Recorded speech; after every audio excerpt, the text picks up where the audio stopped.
Assalamualaikum warahmatullahi wabarakatuh.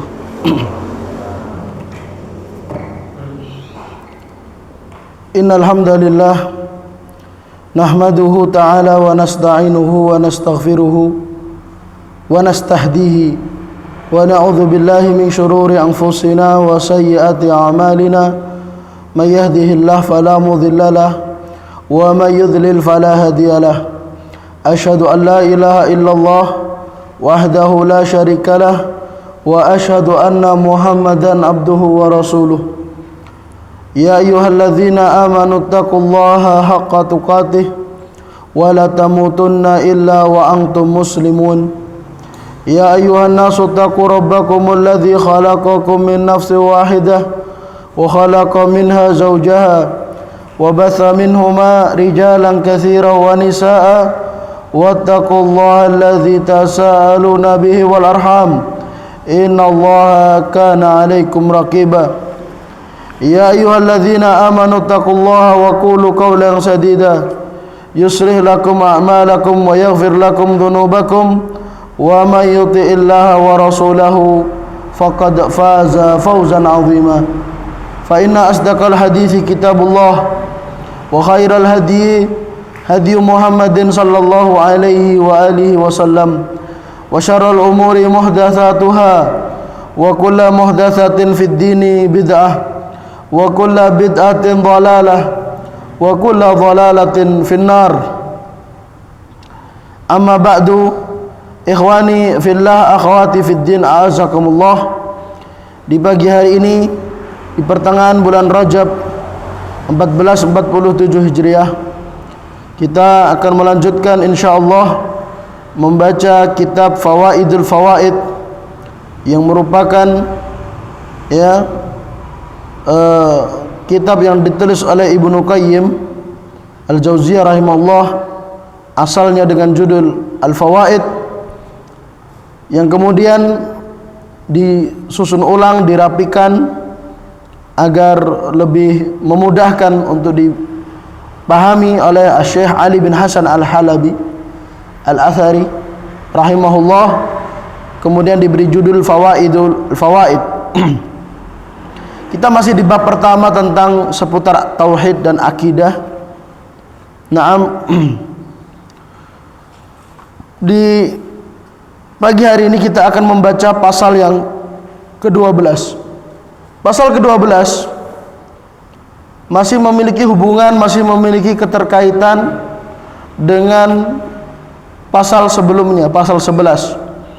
Karena kita tahu pasal 11 berbicara tentang tauhid dan penghambaan kepada Allah, yang bisa diambil faedahnya, petikan-petikan pelajarannya dari sebuah hadis yang mana Nabi sallallahu alaihi wasallam mengatakan, ma asaba abdan hammun wala hazan faqala Allahumma inni abduka ibnu abdika ibnu amatika nasiyati biyadika madin fiyya hukmuka adlun fiyya qada'uka as'aluka bikulli ismin huwa laka samaita bihi nafsaka aw anzaltahu fi kitabika aw 'allamtahu ahadan min khalqika aw ista'sarta bihi fi ilmil ghaibi indaka anta ja'alal qur'ana rabi'a qalbi wa nura sadri wa jalaa huzni wa dhahaba hammi wa ghammi illa adhaba Allahu hammahu wa ghammahu wa abdalahu makanahu faraha.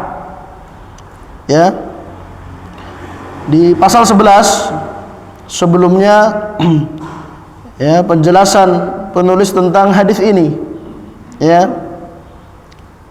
Nah, di pasal 12 juga masih berkaitan dengan hadis ini, namun lebih menitik beratkan pada ucapan Nabi sallallahu alaihi wasallam, ucapan beliau, ini abduka, ya, ini abduka, dan juga ucapan beliau sallallahu alaihi wasallam, nasiyati biyadika madin fiyya hukmuka adlun fiyya qada'uka. Naam. Yang mana beliau ingin mengungkap atau memunculkan ke permukaan asrar. Ini diantara keistimewaan, kelebihan dari Imam Ibnu Qayyim. beliau bisa memunculkan dan mengeluarkan serta menampakkan ke permukaan asrar. Asrar itu rahasia-rahasia yang tersembunyi, yang tidak semua ulama bisa mengungkapnya, bisa mengeluarkannya, bisa menguraikannya, bisa menemukannya. Namun Ibnu Qayyim, di antara kelebihan yang Allah berikan kepada beliau, Allah ilhamkan pada beliau diqqatul faham, kejelian dalam memahami. Ya, kejelian dalam memahami, sehingga beliau bisa mampu, yaitu kasful ghita. Beliau bisa mampu membuka ya sesuatu yang tertutup rapat, sehingga bisa keluar faedah-faedahnya yang mungkin kebanyakan ulama tidak mampu menangkap ya atau menjangkau faedah-faedah itu. Namun Ibnu Qayyim rahimahullah, beliau Allah berikan kemudahan untuk bisa menemukan asrar, rahasia-rahasia ilmiah dari ayat-ayat Al-Quran maupun hadis-hadis Nabi sallallahu alaihi wasallam. Itulah di antara keistimewaan Ibnu Qayyim yang kemudian beliau bubuhkan, beliau tuliskan, beliau abadikan di kitabnya Al-Fawaid ya, atau Fawaidul Fawaid seperti yang kita baca di kesempatan pagi hari ini. Tayyib. Pasal ke-12 diberi judul maknal ubudiyah. Makna atau hakikat dari ubudiyah, penghambaan kepada Allah. Wa tajriduha, dan tajrid ubudiyah. Tajrid, makna tajrid dulu sudah pernah kita bahas kajian malam Rabu ketika kita membaca kitab yang ditulis oleh Imam Ahmad bin Ali Al-Makrizi Asy-Syafi'i, yang kemudian saya terjemahkan dengan judul Memurnikan Tauhid. Itu ada kitab judulnya Tajridut Tauhid. Jadi tajrid itu memurnikan. Di tajriduha artinya memurnikan penghambaan kepada Allah, artinya mempersembahkan penghambaan ubudiyah seutuhnya, sepenuhnya hanya kepada Allah Subhanahu wa taala. Itu inti dari pasal ini. Berkata penulis rahmatullah alaihi, wa fit tahqiq, wa fit tahqiq, ya, fit tahqiq ini bahas kalimat sederhana namun maknanya panjang ya. Tahqiq itu adalah kematangan ilmu. Tahqiq artinya kematangan ilmu. Dan ulama yang Allah anugerahkan padanya tahqiq, kematangan ilmu itu enggak banyak. Tidak semua ulama Allah beri anugerah tahqiq. Tahqiq itu dia telah melakukan perjalanan ilmiah yang panjang, dan dia telah jatuh pada kesimpulan-kesimpulan yang sangat matang. Tidak hanya matang kesimpulannya, sangat matang, sehingga bisa menjelaskan dari berbagai sisi, dari berbagai sudutnya, dari berbagai arahnya. Dan ketika ada pertanyaan-pertanyaan yang bervariasi, bisa menjawabnya. Dan ketika ada syubhat-syubhat yang diarahkan, bisa membantahnya. Ini ilmu sampai derajat tahqiq. Ini enggak semua ulama ya diberi anugerah tahqiq ya. Di antara yang mendapatkan anugerah tahqiq adalah Ibnu Taimiyah rahimahullah, dan tentu saja muridnya yaitu Al-Imam Ibnu Qayyim. Dan di zaman kita ini yang juga mendapatkan anugerah berupa tahqiq adalah Syekh Al-Albani rahimahullahu taala. Syekh Al-Albani pun beliau juga menyebutkan tidak banyak ulama yang beliau temui yang secara keilmuan sampai derajat tahqiq. Beliau Syekh Al-Albani menyebutkan ada 4 ya yang beliau akui setelah membaca tulisannya, berdiskusi langsung ya secara ilmiah, melihat langsung kematangan ilmunya. Itu Syekh Al-Albani mengakui ada 4 nama, yaitu Syekh Abdul Aziz bin Abdullah bin Baz, Syekh Muhammad bin Shalih Al-Utsaimin ya, keduanya ulama Saudi, kemudian Syekh Muhammad Amin Asy-Shinqiti, ulama dari Shinqit ya, Afrika, yang kemudian menghabiskan sisa-sisa hidupnya di Madinah, wafat di Madinah. Dan yang keempat adalah ulama ahli hadis dari India, itu Syekh ya, Safiur Rahman Al-Mubarakfuri. Syekh Safiur Rahman Al-Mubarakfuri yang terkenal dengan kitabnya, kitab sirahnya Ar-Rahiq Al-Mahtum. Nah, jadi kematangan ilmu atau tahqiq itu tidak semua ulama sampai pada titik itu. Ya, maka siapa namanya? Imam Syafi'i pernah mengatakan man arada an yatlubal ilma falyudaqqiq fih. Barang siapa yang menuntut ilmu, hendaknya dia menuntut ilmu sampai berupaya kepada titik tahqiq. Ya. Dan Ibnu Taimiyah mengatakan al ilmu qaulun muhaqqaq wa naqlun musaddaq.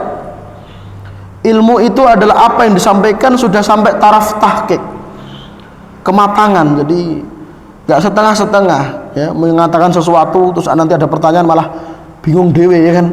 Iya ya, apa ya ini? Malah bingung dewe, itu berarti nggak tahqiq dia. Ya, ilmu itu qaulun muhaqqaq, ucapan yang sudah sampai tahqiq, wa naqlun musaddaq. Dan ucapan yang sudah sampai tahqiq itu didukung atau dikuatkan oleh dalil-dalil yang membenarkan ucapan tahqiq tadi. Nah, ini tentu saja tidak mudah atau tidak simpel atau tidak sederhana, ya.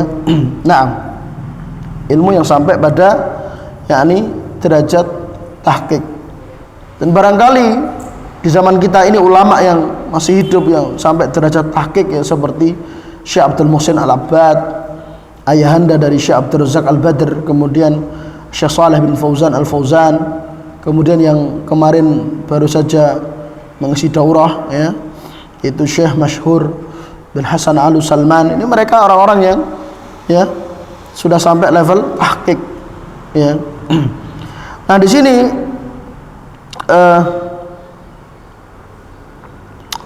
Ibnu Qayyim rahimahullah menyatakan wafit tahqiq. Jadi beliau nggak sembarangan ini. Di awal beliau langsung menyatakan bahwa apa yang akan beliau jelaskan dalam hal tauhid, dalam hal ubudiyah, penghambaan kepada Allah adalah penjelasan yang sudah tahqiq, yang sudah matang, sudah final, ya, yang sudah tak terbantahkan sudah. Karena begitu kuatnya dalil-dalil, ya, akan hal tersebut, dan akan banyaknya pernyataan para ulama yang senada dengan hal tersebut. Beliau mengatakan wafit tahqiq bimakna qaulihi inni abduk, ya, dan tahqiq, penjelasan yang tahqiq terhadap makna dari ucapan Nabi sallallahu alaihi wasallam inni abduka. Beliau ingin menguraikan, menjelaskan, mensyarah dengan syarah atau penjelasan yang tahqiq pada ucapan Nabi ini abduka dalam doanya itu, ya Allah, sesungguhnya aku adalah hambamu, sesungguhnya aku adalah hambamu. Apa makna sesungguhnya aku adalah hambamu?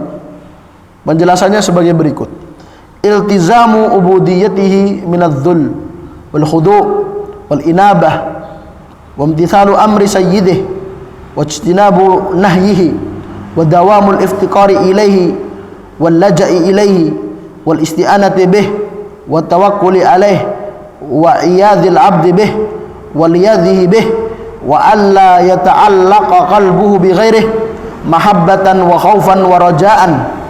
Masya Allah. Jadi sesungguhnya aku adalah hambamu, artinya sesungguhnya aku, ya, senantiasa tidak lepas dari penghambaan kepadamu, ya. Ini Masya Allah, makna mendalam ini, makna tahqiq ini. Jadi sebenarnya orang itu pantas dikatakan hamba Allah kalau dia tidak terlepas dari penghambaan pada Allah, ya. Itulah hamba Allah yang bermakna khusus, hamba Allah yang mendapatkan kecintaan, keridhaan dari Allah Subhanahu wa taala. Karena di penjelasan pasal sebelumnya, pasal 11, kan hamba Allah itu kan ada dua. Ada hamba Allah dengan makna umum, yang dia tunduk kepada takdir. Kalau itu semua itu dapat, ya, bukan hanya manusia saja, ya, binatang, hewan, bukan hanya muslim saja, orang kafir juga.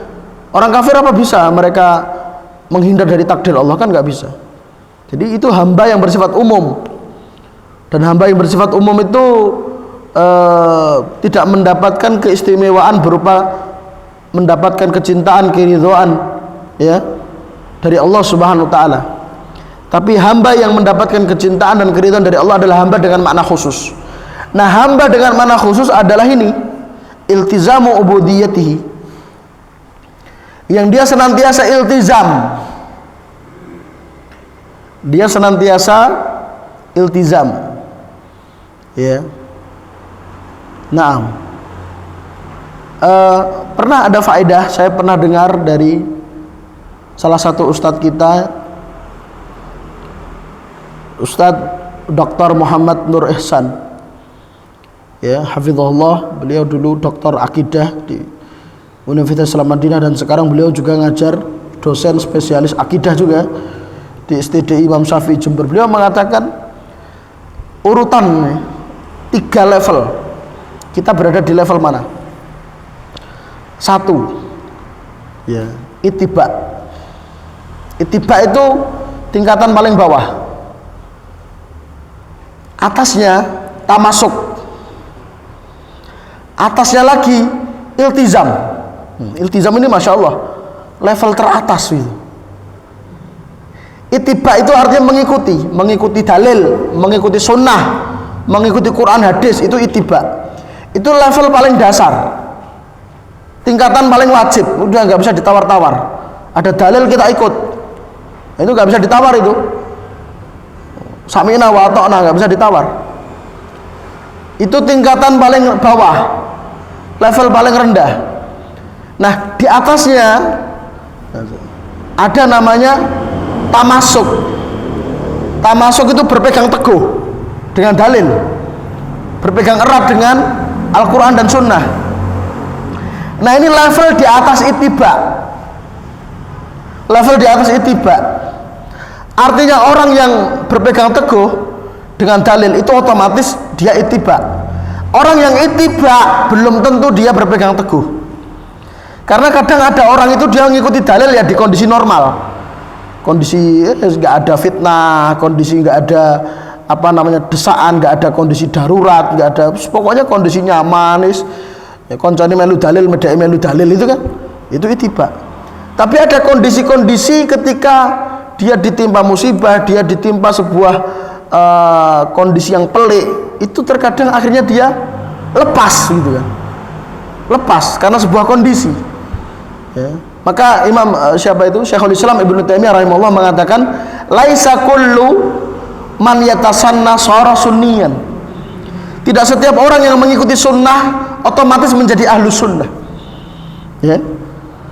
Tidak semua orang yang mengikuti sunnah otomatis menjadi ahlus sunnah ya. Kemudian apa itu ucapan beliau yang saya lupa kalimat setelahnya. Ya, walakin yu'rafur rijalu indal mihan. Tapi seseorang itu baru diketahui kesungguhannya dalam mengikuti sunnah ketika ditimpa ujian-ujian. Kalau belum ada ujian ya masih normal-normal saja ya, enak, mengikuti sunnah itu enak, nyaman. Tapi ketika ada sebuah fitnah, ada sebuah kekacauan, ada sebuah kondisi di mana memegang sunnah itu, mempertahankan sunnah itu berat, nah ini dia ujiannya. Makanya Nabi SAW beliau mengatakan akan datang suatu zaman orang yang berpegang teguh dengan sunnah itu seperti orang yang menggenggam bara api. Jadi dia berat. Nah, di kondisi normal ittiba itu bisa diupayakan, tapi di kondisi pelik itu harus lebih dari ittiba, namanya tamasuk. Tapi tamasuk ini bukan level tertinggi ya, ada level atasnya lagi namanya iltizam. Iltizam itu artinya dia menyertai dalil, arep diapa-apake, diarahkan kemana, ngalor-ngalor, ngetan-ngetan, ngulon-ngulon, ngidul-ngidul, yang penting mana arahnya dalil. Dalil mengarah ke sana, kita ikut ke sana. Nggak usah, wah aku iki wae aku. Dalilnya arahnya ke sana kok. Ini dia sudah levelnya sudah tinggi ini. Nah, kita di level mana? Tentu saja kita harus mengupayakan level yang dasar dulu. Ittiba. Ya. Itibar dibiasakan, nanti baru akan teruji di masa-masa fitnah, di masa sempitnya ekonomi, di masa banyak kezaliman, di masa rezim penguasa zalim, di masa ini itu akan terlihat, ya. Dia berpegang teguh dengan sunnah beneran atau enggak. Dia hanya berpegang teguh pada sunnah ketika kondisi normal, kondisi enjoy, kondisi enak, atau dia juga berpegang teguh dengannya di kondisi-kondisi sulit. Ya. Berarti dia naik level. Nah, ketika dia naik level, kemudian ini perlu dia jaga. Dia senantiasa membersamai sunnah, membersamai dalil di masa lapang maupun di masa sempit, di masa tidak ada fitnah maupun di masa fitnah. Ini baru namanya iltizam. Jadi iltizam itu menyertai, cara Jawa ini ngintil, ya. Nah, ini abduka, ucapan Nabi SAW, ini abduka, maknanya adalah aku beriltizam untuk menghamba kepada Allah. Ini sudah level tinggi ini, ya. Nah, seorang itu belumlah dikatakan seorang hamba. Sejatinya seorang hamba kalau dia belum beriltizam dalam ibadahnya. Jadi dia beribadah di masa di masa senggang, di masa sempit, ketika banyak orang, ketika gak ada orang, ketika di masa muda, ketika di masa tua, ketika sedang kaya, ketika sedang miskin, di segala keadaan dia beribadah kepada Allah. Itu namanya iltizam ubudiyah. Ini kayak gini namanya tahqiq, ya.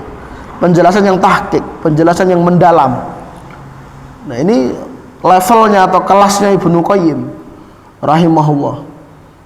Jadi ilmu itu bertingkat-tingkat, kata Syekh Masyhur Hasan Al-Salman dan yang lainnya. Ada orang yang dia berilmu dan dia dengan ilmunya dia sudah layak mengajar, namun belum layak untuk berfatwa. Ada orang yang keilmuannya sudah level boleh mengajar dan boleh berfatwa, tapi fatwanya di permasalahan-permasalahan tertentu, tidak semua permasalahan. Masalah-masalah besar, masalah-masalah yang bersifat masalah kemaslahatan umum, masalah keumatan, ya, masalah global, masalah politik, ya, masalah apa hukumnya memboikot. Ini masalah nggak semua orang boleh berfatwa. Jadi ada tingkatan-tingkatannya begitu. Ya. Nah, kita harus mengetahui kadar kita, ya. Jangan ngaji nira jelas lagi setahun 2 tahun baru sekelas mengikuti daurah ini daurah itu, kemudian tiba-tiba jadi apa? Jadi mufti, ya. Jadi mufti. Ayo mau tanya apa? Tanya apa? Silakan tanya. Tanya enggak? Tanya itu loh. Oh, lu jawabanmu lo ngawur kok maksa wong tanya, ya. Dulu di zaman para sahabat itu, ya, para sahabat itu saling melempar apa? Ditanya tentang apa hukumnya ini, oh, silakan tanya sahabat ini. Ditanya, silakan tanya sahabat ini. Muter sampai balik yang ditanya pertama tadi. Artinya mereka sangat hati-hati dalam menjawab. Gak seperti zaman sekarang, ya. Zaman sekarang banyak gegabah dalam menjawab. Ya, so takon ulama kae, takon aku gitu kan. Malah begitu, ya, mengerikan sekarang. Allahu musta'an. Tayyib. Jadi kata Ibnu Qayyim, wa fit tahqiq bi makna qaulihi ini abduk iltizamu ubudiyyati. Senantiasa, ya, dia menghamba kepada Allah, dan penghambaan kepada Allah itu menyertai dirinya, artinya melekat, nggak lepas, gitu kan. Nggak ketika di masjid dia menghamba, ketika di rumah nggak menghamba, nggak kayak gitu. Ya, ketika dengan teman-teman, dengan ikhwan-ikhwan, kalau laki-laki, kalau perempuan dengan akhwat, ya, sesama ngaji dia menghamba. Tapi kalau dengan orang awam atau sendirian nggak menghamba, nggak seperti itu. Ya, menghamba itu iltizam di segala kondisi, ya. Apa saja bentuk penghambaan itu? Minadzul, ya, merendahkan diri di hadapan Allah, al-hudu, tunduk kepada Allah, al-inabah, senantiasa kembali kepada Allah, mengembalikan segala urusannya kepada Allah, imtithalu amri sayyidih, menjalankan perintah tuannya. Jadi namanya hamba. Hamba itu layaknya budak di hadapan tuannya. Jadi perintah apa wae harus sami'na wa ta'na. Wajtinabu nahyihi, menjauhi larangannya. Dawamul iftikar ilaihi, terus menerus konsisten dalam mendudukkan dirinya fakir di hadapan Allah. Fakir di hadapan Allah itu maksudnya selalu butuh Allah. Karena kadang sebagian orang itu nek pas ya rezeki ini seret butuh Allah, rezeki ini lancar gak butuh Allah. Ini keliru. Jadi kita harus senantiasa butuh Allah. Ketika iman kita kuat butuh Allah, iman kita lemah butuh Allah, ekonomi kita kuat butuh Allah, ekonomi kita lemah juga butuh Allah, begitu. Itu namanya dawamul iftikar. Naam. Wal laja'i ilaih. Ya, terus menerus apa? Berlindung di bawah naungan Allah. Ya. Jadi kalau ada bahaya kita selalu berlindungnya kepada Allah.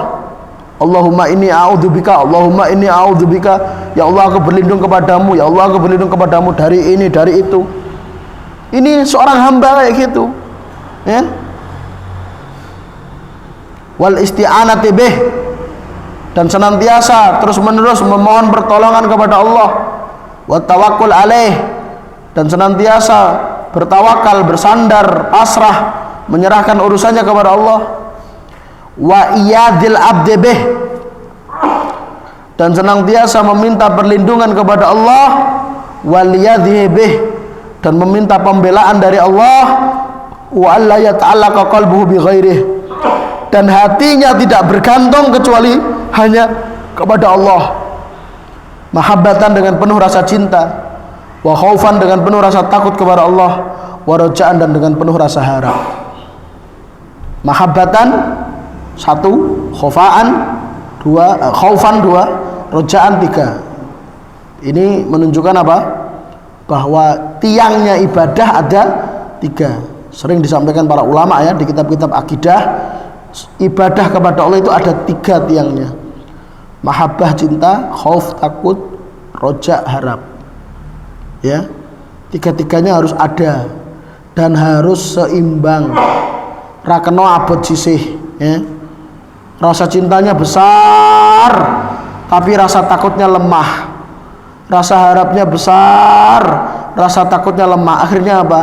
Bermudah-mudahan berbuat dosa. Alasannya gampang, nanti Allah kan Maha Pengampun, nanti tobat gampang. Ya. Itu karena rasa takutnya lemah, rasa harapnya besar. Atau sebaliknya, ya. Rasa takutnya besar, rasa apa? Harapnya lemah. Akhirnya apa? Putus asa dari rahmat Allah. Nggak mungkin ini Allah mengampuni saya, dosa saya terlalu banyak. Nggak mungkin, mustahil Allah mau mengampuni saya. Itu karena kegedean, ya, volume takutnya kepada Allah. Jadi harus imbang tiga-tiganya ini. Maka ini disebutkan oleh Ibnu Qayyim, mahabbatan wa khaufan wa raja'an.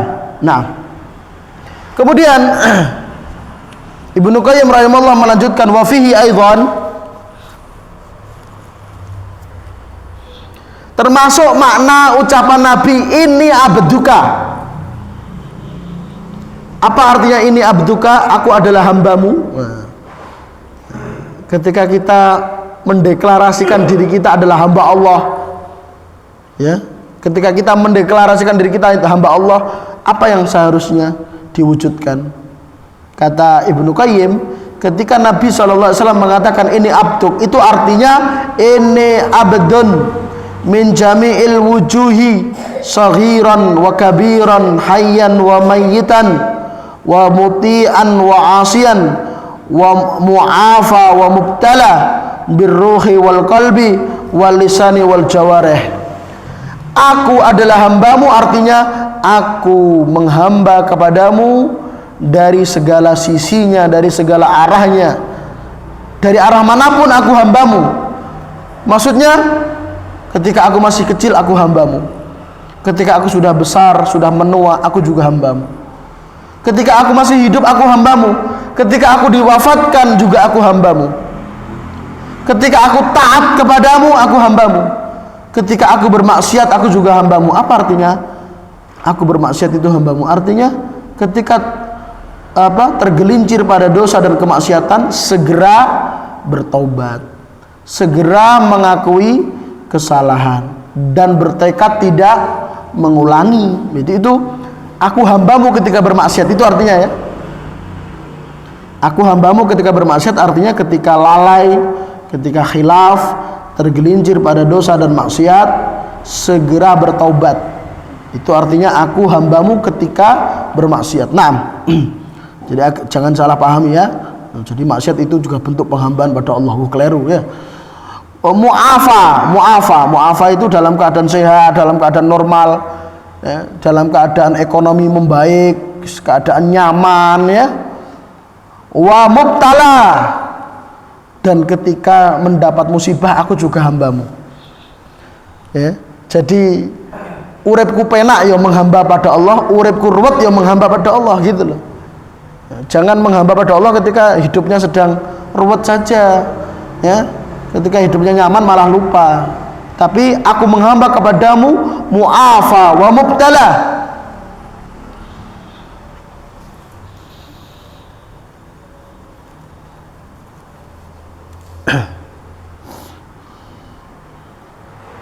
Oleh karena itu Allah berfirman, fa idza faraghta fansab. Hidup kita itu fa idza faraghta fansab. Ini ayat sering kita baca, cuman sedikit dari kita yang memahaminya dengan sangat baik. Fa idza faraghta, jika kamu sudah melewati berbagai musibah, alhamdulillah wis penak lagi ya. Suwingi-wingi ruwet, saiki alhamdulillah penak, wis nyaman. Ya, masalah-masalah sudah lewat semua, alhamdulillah. Lagi ngerasake penak, lagi ambekan ngerasake urip penak, tiba-tiba datang lagi musibah. Fansab, apa kata Allah? Ya wis meneh, silakan jalani lagi kesabaran, keridhaan ya. Gitu. Kadang kita wis alhamdulillah bangun rumah wis dadi, wis enak ya, wis nyaman. Tiba-tiba lagi kelingan, oh ternyata mobilnya waktu ini dipajaki 5 tahunan, waktu duit meneh, anaknya ngerti-ngerti ya tiba rumah sakit ngetoknya duit meneh, anaknya wis sehat ya, kendaraan wis dipajaki supaya nak kabeh, ngerti-ngerti gentengnya bocor, muncul ada saja. Sehingga faida faroghta fansab, ya itulah hidup kita ya. Kalau sudah faroghta, sudah nyaman, tiba-tiba fansab, harus berpikir keras lagi, menghadapi keruwetan lagi. Itulah kehidupan. Maka kita harus senantiasa menghamba kepada Allah mu'afa, dalam keadaan normal, nyaman, nggak ada masalah, maupun ketika mubtala, ketika ditimpa yakni problematika kehidupan. Birruhi wal qalb, kita menghamba kepada Allah seutuhnya, dohir batin kita, roh dan jasad kita, hati kita dan anggota badan kita, wal lisani wal jawarih, lisan kita menghamba kepada Allah, anggota badan kita menghamba kepada Allah, tangan kita, kaki kita ya menghamba kepada Allah.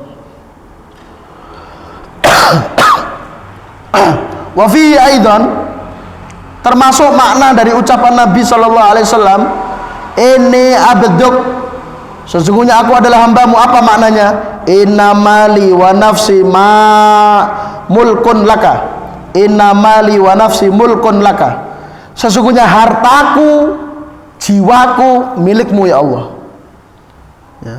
Berarti kalau Allah perintahkan sedekahkanlah, keluarkan zakatnya kalau memang sudah terpenuhi syarat-syarat wajibnya zakat, ya sudah keluarkan. Jangan berpikir enak amen ora nyambut gawe nomor duitku, aku sing nyambut gawe kok. Mau sedekah, mau infak, kok enak banget, dia nggak kerja malah dapat uang hasil kerja kerasku. Ini berarti dia nggak meyakini kalau itu harta titipan. Allah pemiliknya, bukan kita. Kita itu hanya, harta itu hanya lewat, dia nggak kekal kita miliki. Sewaktu-waktu kalaupun tidak kita keluarkan akan Allah ambil ya, dengan caranya Allah.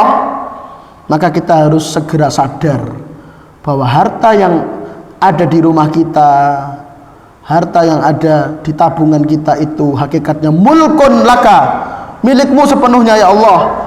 Wa nafsi, termasuk diriku ini, rohku, jasadku, milikmu.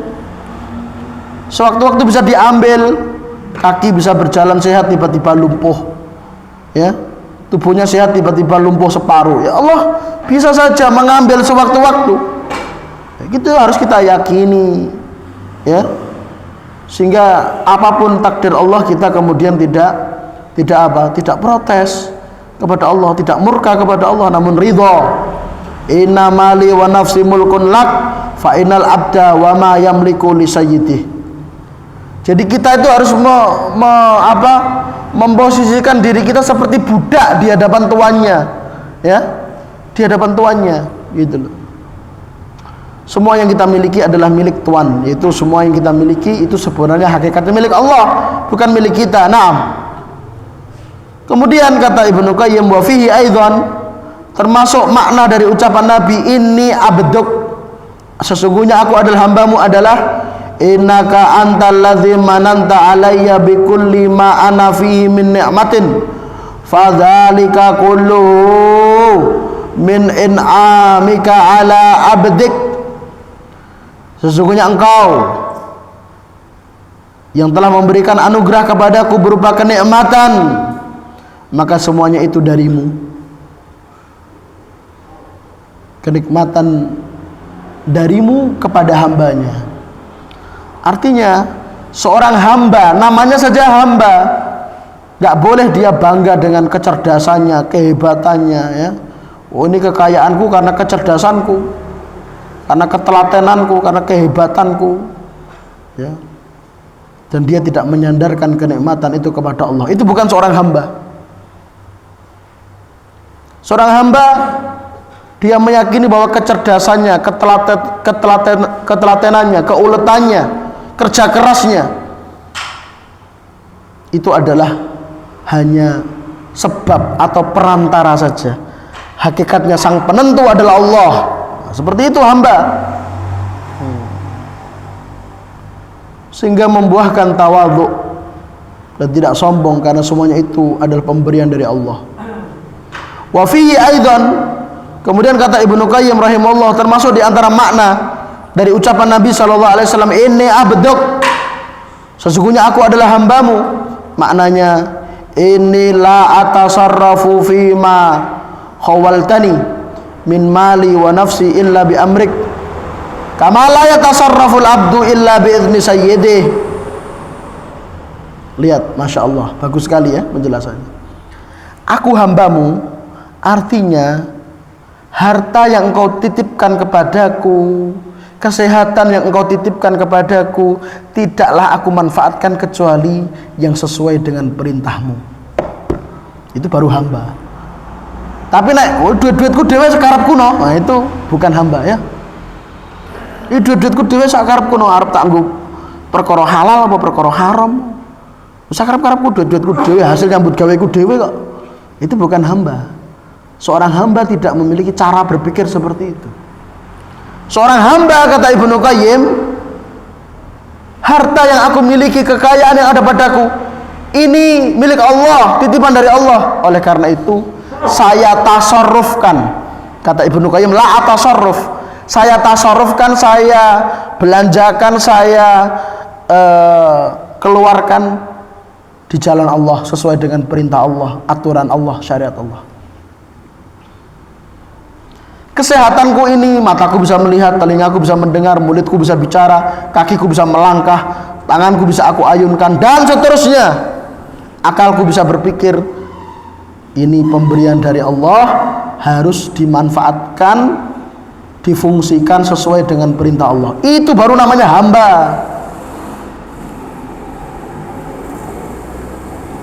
Jadi dia itu, sekali lagi Ibnu Qayyim selalu mengulang-ulang, kita itu layaknya seorang budak di hadapan tuannya. Seorang budak, kata Ibnu Qayyim, seperti seorang budak yang dia membelanjakan hartanya, harta yang dia miliki atas izin tuannya. Mau beli ini izin tuannya, mau beli ini izin tuannya. Kita juga demikian, harus izin Izinnya dengan cara apa? Ya dengan cara melihat apakah ini sesuai dengan aturan Allah, syariat Allah.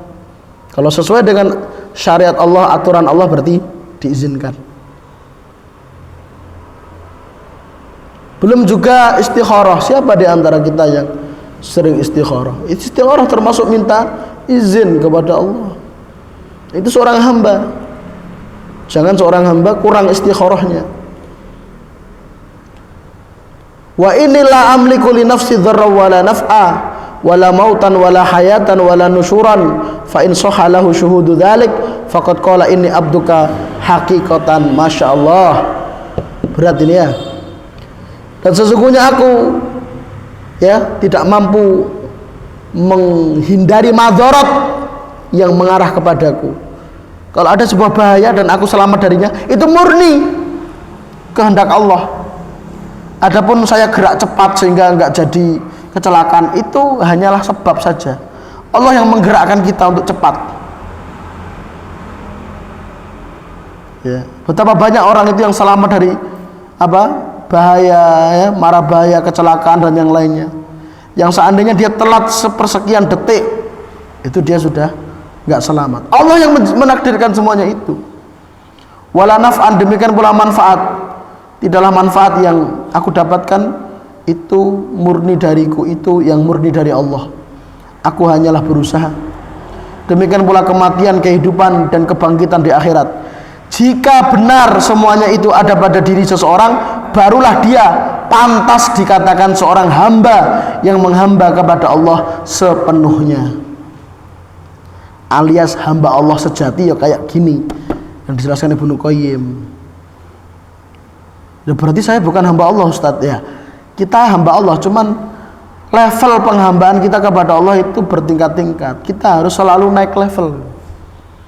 Itu pentingnya ngaji, biar kita bisa naik level, ya, naik level cara berpikir, naik level dalam beramal soleh, naik level dalam beribadah, naik level dalam berinteraksi dengan keluarga, naik level dalam bermuamalah, naik level dalam jual beli dan seterusnya. Itu fungsinya ngaji. Nah biasanya orang yang nggak mau ngaji itu biasanya orang yang sudah terlalu nyaman dengan kemaksiatannya, tidak menghambanya dia kepada Allah. Dia ingin bebas, nggak mau diatur-atur syariat. Rasa ngaji lah, kok ngaji kok iki haram, kira oleh, kira kena. Mending rasa ngaji, ra ngerti hukum, ra ngerti lagi haram. Ini biasanya orang-orang seperti itu yang tidak butuh terhadap ilmu. Nah, kita yang sudah dibuka hati kita untuk senang dengan pengajian harus ada perubahan. Harus ada naik level dalam menghamba kepada Allah, naik level keislaman, naik kualitas keimanan, ketakwaan dan seterusnya. Taib, itu makna dari ucapan Nabi sallallahu alaihi wasallam, ini abduk. Nah, sekarang ucapan Nabi sallallahu alaihi wasallam, nasiyati biyadik. Ubun-ubunku di tanganmu ya Allah, berada dalam genggamanmu, kekuasaanmu. Apa makna ucapan Nabi sallallahu alaihi wasallam ini? Maknanya kata Ibnu Qayyim, ay antal mutasarrif fiyya tusarrifuni kaifa tasha'u lastu ana al mutasarrifa fi nafsi.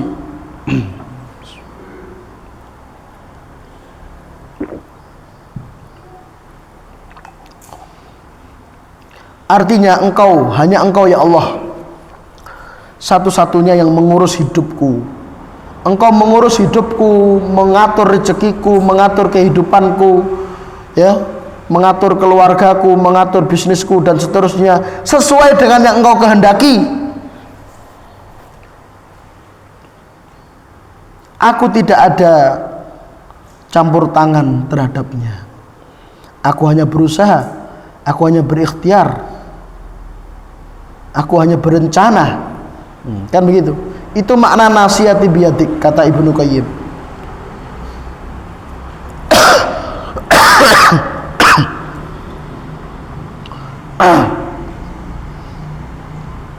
Kemudian kata beliau rahimahullah, wa kaifa yakunu lahu fi nafsihi tasarrufun man nafsuhu biyadi rabbih wa sayyidihi wa nasiyatuhu biyadihi wa qalbuhu baina isbi'aini min asabihi wa mautuhu wa hayatuhu wa sa'adatuhu wa syaqawatuhu wa afiyatuhu wa bala'uhu kulluhu ilaihi subhanahu laisa ilal abdi minhu syai'un bal huwa fi qadhiyyati sayyidihi adhafu min mamlukin dhaifin hakirin nasiyatuhu biyadi sultanin qahirin malikin lahu tahta tasarrufihi wa qahrihi balil amru fauqa dhalik. Kata Ibnu Qayyim rahimahullah,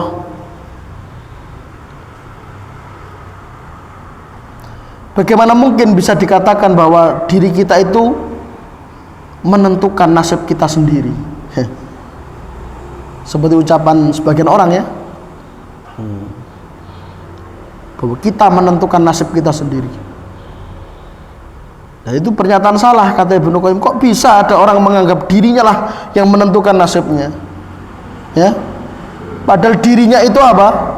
Orang yang mengatakan demikian dia itu berada dalam genggaman Allah, ya, berada dalam pengaturan Allah, ubun-ubunnya di tangan Allah, hatinya berada di antara dua jari dari jari jemari Allah, sebagaimana disebutkan dalam hadis sahih riwayat Muslim dari sahabat Abdullah bin Amr bin As radhiyallahu anhu. Kehidupannya, kematiannya, kebahagiaannya, kesengsaraannya, kesehatannya, sakitnya, semuanya itu ya sesuai dengan kehendak Allah, bukan ada pada makhluk sedikit pun. Bal huwa fi qadhiyati sayyidih, bahkan dia itu tergantung dengan tuannya. Hamba tergantung dengan Tuhannya. Ad'afu min mamluk dhaif hakir, bahkan kedudukan kita di hadapan Allah itu lebih apa? Lebih lemah lagi dibandingkan seorang mamluk. Mamluk itu seorang rakyat di hadapan rajanya. Sudah rakyat yang lemah, terpinggirkan di hadapan rajanya yang sangat kuat. Ya, itu sebagai perbandingan, dan kita lebih dari itu di hadapan Allah.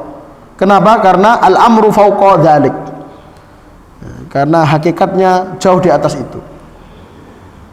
Wa mata syahidal abdu anna nasiyatahu wa nawasi al-ibadi kullaha biyadillahi wahdahu yusarrifuhum kaifa yasha lam yakhafhum ba'da dzalik wa lam yarjuhum wa lam yunzilhum manzilatal malikin bal manzilata abidin makhurina marbubin al mutasarrifu fihim siwahum wal mudabbiru lahum ghairuhum. Lihat, kapan seorang hamba mengakui hal itu, bahwa ubun-ubunnya ya berada di tangan Allah, genggaman Allah, pengaturan Allah, bukan hanya ubun-ubunnya saja, ubun-ubun semua makhluk di tangan Allah semuanya. Allah yang mengatur ya urusan mereka sesuai dengan kehendak Allah. Kalau ada orang sudah memiliki keyakinan dalam hatinya seperti ini, lam yakhafhum ba'da dzalik, dia tidak akan takut kepada selain Allah. Ketakutan kita kepada selain Allah, kekhawatiran kita itu karena tadi keyakinan seperti ini belum ada. Sudah direncanakan, sudah diatur sedemikian rupa, sudah ditata, diprogramkan secara akurat, secara presisi, tapi nanti kalau gagal gimana ya? Nanti kalau nggak sesuai kenyataan gimana ya? Kekhawatiran itu muncul karena nggak ada keyakinan seperti yang diucapkan oleh Nabi Sallallahu Alaihi Wasallam. Nasiyati biyadik, ubun-ubunku berada di tanganmu ya Allah. Artinya aku sesuai dengan apa yang kau kehendaki. Berarti kita hanya bisa usaha saja sambil kita berdoa. Kalau kemudian hasilnya sesuai dengan yang kita usahakan, kita rencanakan, kita bersyukur kepada Allah, kita kembalikan kepada Allah, itu murni nikmat Allah. Tapi kalau tidak, kita bersabar, kita ridha, kita mengharapkan balasan atau ganti yang lebih baik ya dari apa yang terlewat dan terluput dari apa yang kita usahakan. Nah, walam yarjuhum, nggak takut kepada makhluk dan nggak berharap banyak kepada makhluk, nggak bergantung pada makhluk. Ya dia interaksi dengan makhluk, minta tolong ini, minta ini, biasa, tapi itu hanya secara zahir, hatinya enggak. Mungkin dia minta tolong ke keluarganya, minta tolong ke kerabatnya, tapi zahirnya, hatinya enggak bergantung. Sehingga ketika keluarganya, temannya, kerabatnya, kawannya enggak bisa ngasih pertolongan, ya dia enggak kecewa. Enggak kecewa.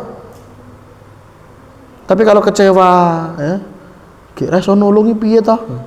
Berarti dia bergantung pada selain Allah. Minta tolong kepada makhluk boleh, tapi nggak boleh bergantung padanya. Sehingga ketika dia nggak nolong, kita nggak kecewa. Dia nolong tapi nggak maksimal nolongnya, nggak kecewa. Dia nolong setengah-setengah, kita juga nggak kecewa. Dia nolong tapi hasilnya tetap nggak sesuai harapan, juga kita nggak kecewa. Tapi kalau kita isinya kecewa, berarti kita bergantung padanya, tidak bergantung pada Allah.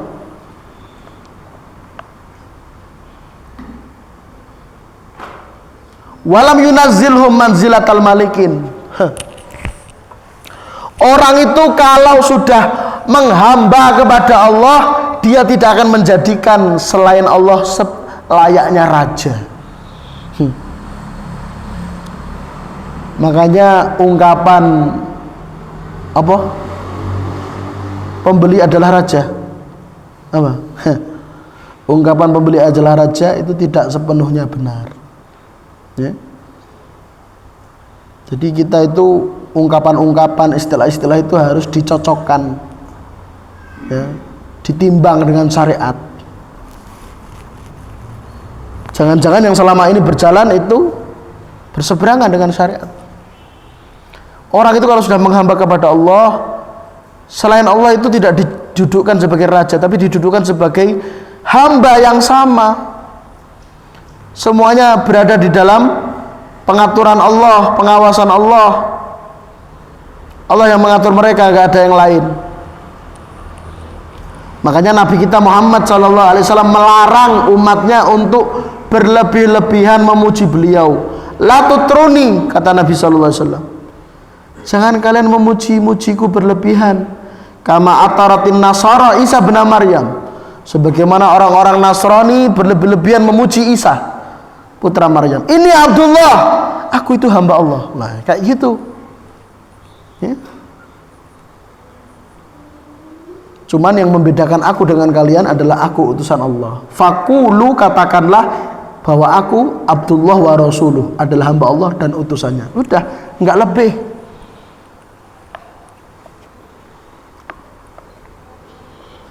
Jadi kita itu apa?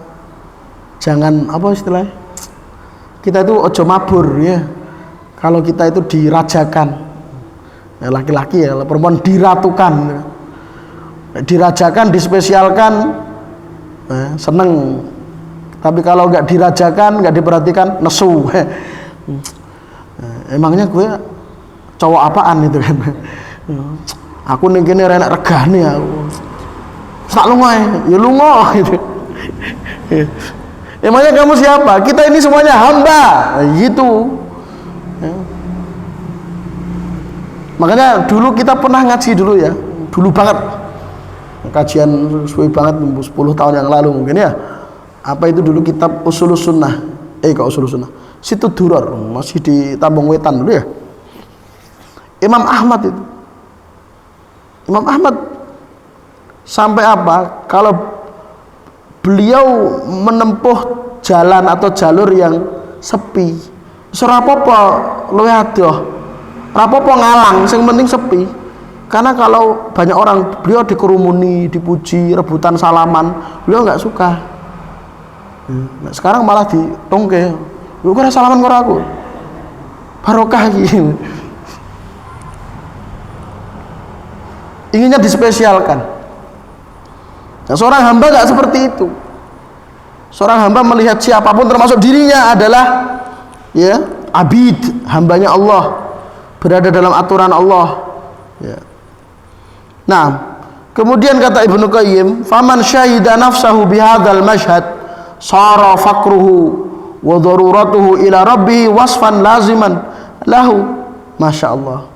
Orang kalau sudah sampai level ini, level yang disebutkan di atas, Ibnu Qayyim tadi menguraikan tadi, semuanya itu jika ada pada diri seorang hamba, maka dia akan senantiasa terus menerus merasa fakir dan merasa butuh kepada Allah.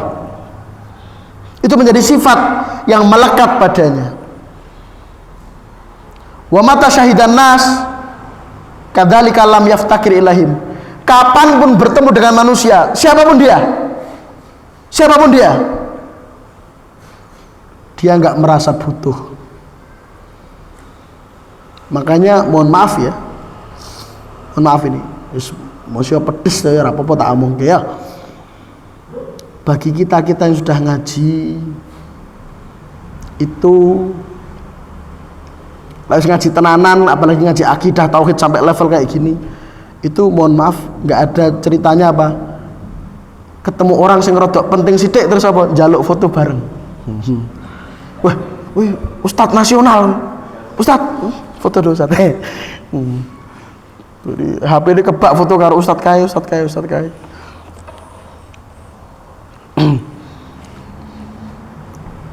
Jadi tidak ada kebutuhan kecuali kebutuhan yang Allah izinkan, kebutuhan terhadap ilmu. Kita ketemu dengan ustadz yang kita butuhkan ilmunya, kita bertanya kepadanya, kita kalau butuh bacakan kitab, kita bacakan di hadapannya, bisa dijelaskan. Kita butuh ilmunya, bukan butuh fotonya.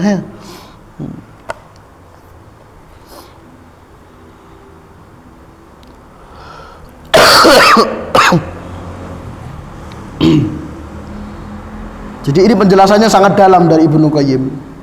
Orang itu kalau sudah seperti yang dijelaskan di atas, dia akan sampai pada level lam yaftakir ilaihim walam yu'allik amalahu wa raja'ahu bihim. Dia enggak menggantungkan harapannya kepada makhluk. Meskipun dia minta tolong pada makhluk, minta bantuan, jaluk tolong ya sesuk rewang ning omahku iso to ya. Dia memang minta tolong, tapi hatinya enggak bergantung. Sehingga ketika yang dimintai tolong mengatakan, "Ya, saya siap bantu." Ternyata besoknya enggak berangkat. Ya dia enggak kecewa. Dia enggak bergantung kok. Tapi kalau dia bisa datang, dia bisa membantu, kita juga harus berterima kasih sebagaimana Nabi SAW mengatakan, "La yashkurillah man la yashkurun nas." Belum sepenuhnya orang itu bersyukur kepada Allah kalau enggak pandai berterima kasih pada manusia yang berjasa padanya. Ya kalau dia bantu dia, kita terima kasih. Namun kita jangan menggantungkan hati kita sampai mengatakan, "Oh lek coro dibantu dek eno sembuh." Tidak boleh. Allah yang menggerakkan dia untuk membantu kita. Naam. Fastaqama tauhiduhu wa tawakkuluhu wa ubudiyatuhu. Dan kalau semuanya yang di atas tadi sudah direalisasikan, maka dialah orang yang dikatakan istiqomah, lurus tauhidnya, lurus tawakalnya, dan lurus penghambaannya kepada Allah. Masya Allah, berat ini ya. Walihadza qala Hudun liqaumihi. Oleh karena itu Nabi Hud alaihissalam berkata kepada kaumnya, "Inni tawakkaltu 'ala Allah Rabbi wa Rabbikum ma min dabatin illa huwa akhidun binasiyatiha inna Rabbi 'ala siratim mustaqim." Sesungguhnya aku bertawakal hanya kepada Allah. Allah dialah Tuhanku dan Tuhan kalian. Tidaklah makhluk di muka bumi ini kecuali ubun-ubunnya mereka semuanya di tangan Allah. Ya, sesungguhnya Rabbku berada di atas jalan yang lurus. Nah, kemudian yang terakhir kata Ibnu Qayyim, wa qauluhu madzin fiyya hukmuk adlun fiyya qadha'uk. Masya Allah. Ya, madzin fiyya hukmuk, hukum-hukum dan ketetapanmu, takdirmu, hukum syariatmu dan hukum takdirmu itu ya diterapkan padaku. Segala ketetapanmu adlun fiyya qada'uk. Segala ketetapanmu itu adil. Apa makna dari ucapan Nabi ini? Kata Ibnu Qayyim, tadhammana hadzal kalamu amrain. Ucapan Nabi sallallahu alaihi wasallam ini mengandung dua pelajaran. Ya, ahaduhuma, pelajaran pertama, madha'u hukmihi fi abdih. Bahwa ketetapan Allah pada hambanya pasti terjadi. Kita nggak bisa mengelak, kita nggak bisa menghindar dari ketetapan Allah jika Allah sudah menetapkannya. Wasani, yang kedua, yatadhamman hamdahu wa adlahu wa huwa subhanahu lahul mulku wa lahul hamd. Pelajaran kedua, ini hadis menunjukkan bahwa Allah terpuji dan Allah maha adil, karena Allah subhanahu wa ta'ala hanya miliknya seluruh kerajaan dan hanya miliknya segala pujian. Wa hadza makna qauli nabiyhi Hud, dan ini mirip persis seperti ucapan Nabi Hud. Ucapan Nabi kita Muhammad sallallahu alaihi wasallam mirip seperti ucapan Nabi Hud. Ya, yang tadi dalam surat Hud tadi, ma min dabatin illa huwa akhidun binasiyatiha. Ucapan Nabi Hud ini mirip dengan apa? Ma min dabatin illa huwa akhidun binasiyatiha. Ini mirip dengan ucapan Nabi yang mana? Madzin fiyya hukmuka. Tsumma qala, kemudian Nabi Hud mengatakan apa? Inna rabbi ala siratim mustaqim. Sesungguhnya Allah Tuhanku berada di atas jalan yang lurus. Ini semakna dengan ucapan Nabi kita Muhammad sallallahu alaihi wasallam apa? Adlun fiyya qada'uk. Apa maknanya Allah berada di atas jalan yang lurus? Ai ma'akaunihi malikan qahiran mutasarrifan fi ibadih nawasihim biyadih fahuwa ala sirati mustaqim wa huwal adlul ladzi yatasarraf bihi fihim. Ya, meskipun Allah maha raja, menguasai seluruh makhluknya, mengatur semua urusan hambanya, ubun-ubun semua makhluknya ada dalam genggaman kekuasaan Allah, namun Allah tidak semena-mena, Allah tidak zalim, Allah berada di atas jalan yang lurus. Apa makna jalan yang lurus? Keadilan. Allah mengatur urusan makhluknya dengan adil. Tidak ada yang tidak mendapatkan haknya, semuanya mendapatkan haknya. Fahuwa ala siratim mustaqimin fi qawlihi wa fi'lihi wa qada'ihi wa qadarihi wa amrihi wa nahyihi wa thawabihi wa iqabihi. Allah itu berada di atas jalan yang lurus, maksudnya dalam firman-Nya. Firman-Nya lurus, perbuatannya lurus, benar, takdirnya benar, adil, perintahnya, larangannya, pahalanya, azabnya, semuanya benar.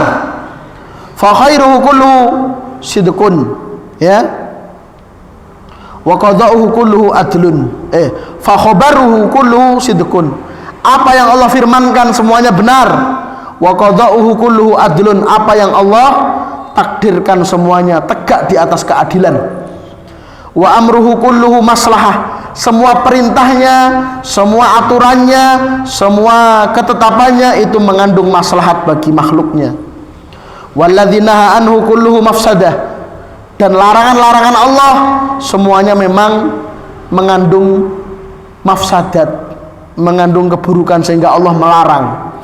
Allah nggak mungkin melarang sesuatu yang mengandung maslahat. Nah, wa thawabuhu liman yastahiqus thawab. Pahala dari Allah hanya diberikan kepada mereka-mereka yang pantas untuk mendapatkan pahala. Bi fadlihi wa rahmatihi, dengan karunia Allah dan rahmatnya. Wa iqabuhu liman yastahiqul iqab. Dan azab dari Allah, siksaan dari Allah memang hanya diperuntukkan bagi mereka yang pantas untuk diazab. Bi adlihi wa hikmatihi, semuanya itu ada hikmahnya sesuai dengan sifat adilnya Allah. Selesai pasal ke-12, dan pasal 12 ini masih ada hubungan dengan pasal 11, termasuk nanti pasal 13. Ya. Demikian juga pasal 14. Itu semuanya masih ada hubungan dengan pasal yang ke-11. Baru nanti ya naam pasal ke-15 nanti baru pembahasan baru. Ya. Jadi ini masih berurutan, satu rangkai, satu rumpun. 4 pasal ini 11, 12, 13, 14. Nah, demikian yang bisa kita bacakan untuk pertemuan di pagi hari ini. Wa akhiru da'wana subhanakallahumma bihamdik asyhadu an la ilaha illa anta astaghfiruka wa atubu ilaik. Assalamualaikum warahmatullahi wabarakatuh.